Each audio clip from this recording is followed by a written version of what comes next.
Everyone, I am miss Sonam an early years educator और आज हम अपनी संस्कृत की दूसरी क्लास करेंगे और आज हम पढ़ेंगे फलों के नाम। तो चलिए शुरू करते हैं। संस्कृत में फलों के नाम। पहला फल कौन सा है? आम। ये सबको पसंद होता है ना। आम को हम संस्कृत में कहते हैं आम्र।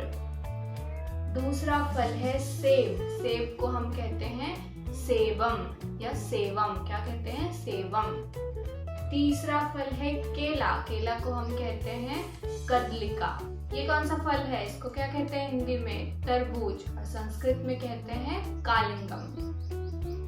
और ये है खरबूज। खरबूज को क्या कहते हैं हम? दशांगुलम।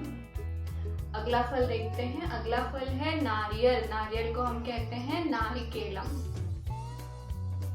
ये कौन सा फल है? ये है संतरा। इसको हम संस्कृत में कहते हैं नारंगम। क्या कहते हैं? नारंगम। अब है जामुन। जामुन को हम कहते हैं जम्बू। जम्बू। फिर आता है चीकू। चीकू को हम क्या कहते हैं? विकुतम। विकुतम। ये है स्ट्रॉबेरी। स्ट्रॉबेरी बहुत सारे बच्चों का फेवरेट होता है। स्ट्रॉबेरी को हम संस्कृत में क्या कहते हैं? हम कहते हैं इसे तृणभद्रम। क्या कहते हैं? तृणभद्रम। अब है चेरी। चेरी को हम कहते हैं प्रभद्रम। स्ट्रॉबेरी को कहते हैं तृणभद्रम और चेरी को कहते हैं प्रभद्रम। बेर। बेर को कहते हैं बद्रीफलम। क्या कहते हैं? बद्रीफलम। और फिर आता है शकरकंद। शकरकंद कौन सा फल है? Sweet potato. इसको हम संस्कृत में कहते हैं मिष्टालुकम। क्या कहते हैं? मिष्टालुकम।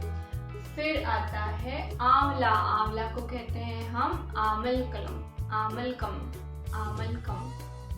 अगला फल है आड़ू। इसको हम क्या कहते हैं इंग्लिश में? पीच। और संस्कृत में कहते हैं आद्रालु। क्या कहते हैं? आद्रालु। ये फल है मौसम्बी और इसको हम संस्कृत में कहते हैं मतुलुंगम। मतुलुंगम।